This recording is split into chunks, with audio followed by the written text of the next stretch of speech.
अंत भला तो सब भला। रोली की शादी उसके माँ बाप एक आलसी लड़के से करा देते हैं। चलो, रोली की शादी हुई और हमने गंगा नहाई। और क्या, बेटियां तो होती ही हैं बोझ। हाँ, पर अब क्या चिंता, उतार तो दिया बोझ तुमने, अब वो लोग समझे। ससुराल में रोली का पति कहता है, देखो, मैं कोई काम नहीं करता, ये बात तुम्हारे मम्मी पापा को बता दी थी मैंने। अब जो किराया आता है दुकान का, उसी से घर का गुजारा करना है। कभी भूल से भी कोशिश ना करना किसी चीज की डिमांड की। क्या मम्मी पापा को पता था कि आप कोई काम नहीं करते? और क्या, बड़ा अच्छे से पता था। उन लोगों को तो तुम बोझ लगती थी, बोल रहे थे कि बस शादी कर लो और कोई मतलब नहीं है। रोली को यह सुनकर बहुत गुस्सा आता है, लेकिन करती भी तो क्या, क्योंकि वो जानती थी कि उसके माता पिता ऐसे ही हैं। जैसे तैसे रोली दिन काट रही थी। रोली को एक प्यारी सी बेटी होती है। धीरे धीरे वो बड़ी होती है और उसके साथ उसकी जरूरतें भी बढ़ती जाती हैं। सुनिए जी, अब तो सिमी बड़ी हो रही है, उसका स्कूल में दाखिला कराना है। मैंने अब तक तो जैसे तैसे समय काट लिया, लेकिन मैं बच्ची की परवरिश में कोई कमी नहीं रखूंगी। अरे क्या है यार, अब तो लगता है कोई ना कोई काम ढूंढना ही पड़ेगा। अब पति रोज काम की तलाश में जाता और बिना किसी काम के वापस आ जाता। रोली समझ जाती है कि पति के अंदर अब काम करने की क्षमता नहीं है। वो बेटी को उच्च शिक्षा देने के लिए कुछ करना चाहती थी, लेकिन करती तो क्या करती। एक दिन रोली की सहेली कहती है, रोली, मेरी कोई औलाद नहीं है। अगर तू मेरी औलाद को जन्म दे तो मैं तुझे तेरे मुंह मांगे पैसे दूंगी। अरे, तेरी औलाद को मैं कैसे जन्म दे सकती हूँ? सरोगेसी से। बच्चा मेरा और वैभव का ही होगा, लेकिन कोख तेरी होगी। ये संभव है रोली। रोली कुछ सोचकर कहती है, मुझे मंजूर है, लेकिन मैं इसका 2 लाख रुपया लूंगी। अरे कोई बात नहीं, मुझे मंजूर है। रोली खुश हो जाती है कि एक बच्चा पैदा करने का उसे 2 लाख रुपया मिलेगा। वो घर आकर पति को बताती है, वो भी खुश हो जाता है। अब क्या था, डॉक्टर के पास जाकर सहेली का बच्चा रोली की कोख में पलने लगता है। मुझे 20,000 चाहिए मेरे बेटी के एडमिशन के लिए। हाँ हाँ ठीक है, मैं उसके एडमिशन से लेकर सारे खर्चे उसके अकाउंट में डाल रही हूँ। रोली की बेटी का एडमिशन हो जाता है। रोली को लगता है कि वो अब सब कुछ ठीक कर देगी। दिन और महीने आगे बढ़ते हैं। अब एक दिन, एक बात कहूँ जी, काश इस बच्चे को मैं रख पाती। मैं अब इससे काफी जुड़ गई हूँ। अरे यार, पता नहीं किसका बच्चा है, अपने पास है ना अपनी मुन्नी।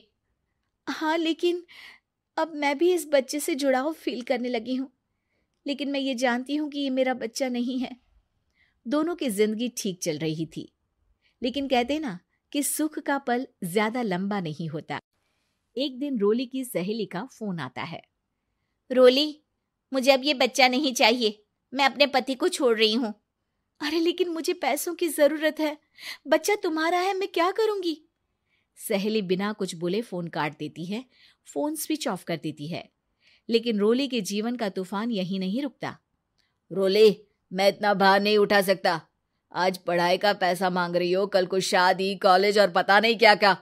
मैं तुम्हें छोड़ रहा हूँ, अपनी बच्ची उठाओ और निकलो इस घर से।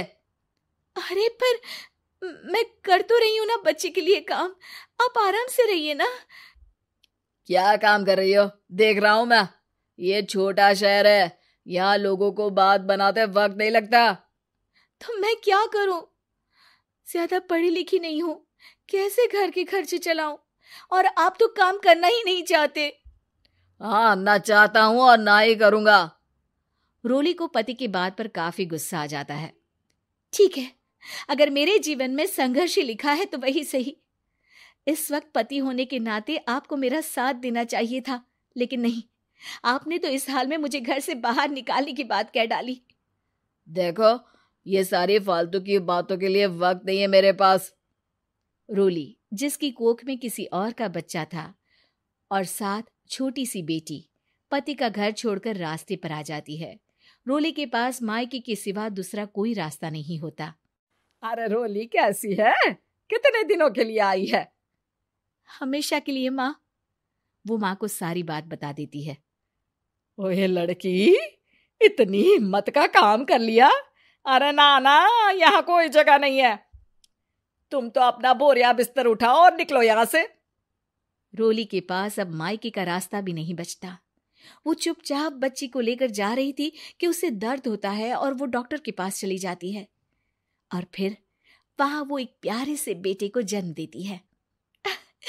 कितना प्यारा है, कितने अभागे हैं इसके माँ बाप जो इसके पैदा होने पर भी नहीं है। तभी वहां डॉक्टर आ जाती है। रोली, बच्चे के पिता तुमसे मिलना चाहते हैं। आपका बहुत बहुत शुक्रिया। मैं इस बच्चे को पालूंगा, भले ही इसकी माँ ने इसे छोड़ दिया हो, पर मैं अपनी जिम्मेदारी निभाऊंगा। तो क्या आप मुझे इसके पैदा करने के लिए जिन पैसों की बात हुई थी वो भी देंगे? हाँ, और साथ ही आप चाहें तो मेरे घर में रहकर मेरे बच्चे की देखभाल भी कर सकती हैं। मैं उसके लिए आपको सैलरी दे दिया करूंगा। रोली को लगता है कि जैसे भगवान ने उसके लिए सुकून का रास्ता खोल दिया। वो अब मुकेश के साथ उसके घर चली जाती है, जहां रहकर वो उस बच्चे की देखरेख करती है। अब मुकेश के घर को रोली अच्छे से संभाल लेती है। उसके लिए खाना बनाने से लेकर बच्चों की देखभाल और घर की देखरेख। धीरे धीरे मुकेश को रोली से प्यार हो जाता है। रोली, तुम्हारी बेटी और मेरा बेटा बिल्कुल भाई बहन की तरह साथ रहते हैं। हाँ, आखिर है तो एक ही कोख के बच्चे, अटैचमेंट तो होगा ही ना। रोली, तुमने घर और मुझे दोनों को संभाल लिया। ये तो मेरा काम है। आपने भी तो मुझे छत दी जिससे मैं अपनी बेटी की पढ़ाई और भविष्य के लिए पैसे जोड़ सकूं। अब रोली, क्या तुम मुझसे शादी करोगी? अब मैं जानता हूं तुम्हारी भी शादी कुछ खास अच्छी नहीं रही। रोली को मुकेश की बात ठीक लगती है। वो उसे हाँ बोलने की सोच ही रही होती है कि उसके पहले पति का फोन आ जाता है। रोली, मैं बहुत परेशान हूं। मेरा एक्सीडेंट हो गया है। मैं चाहता हूं तुम वापस आ जाओ। रोली को पुराने पति की चिंता होने लगती है। वो सोचती है कि वो क्या कर रही थी। हाँ ठीक है, मैं आ रही हूँ। हाँ रोली, आ जाओ, लेकिन बच्ची को कहीं हॉस्टल में छोड़कर आना, क्योंकि मैं नहीं चाहता कि हम लोगों के बीच फिर से वो सारी बातें हो। रोली को समझ आ जाता है कि पति आज भी सुधरा नहीं है। वो पति के पास जाने से इनकार कर मुकेश को हाँ कर देती है।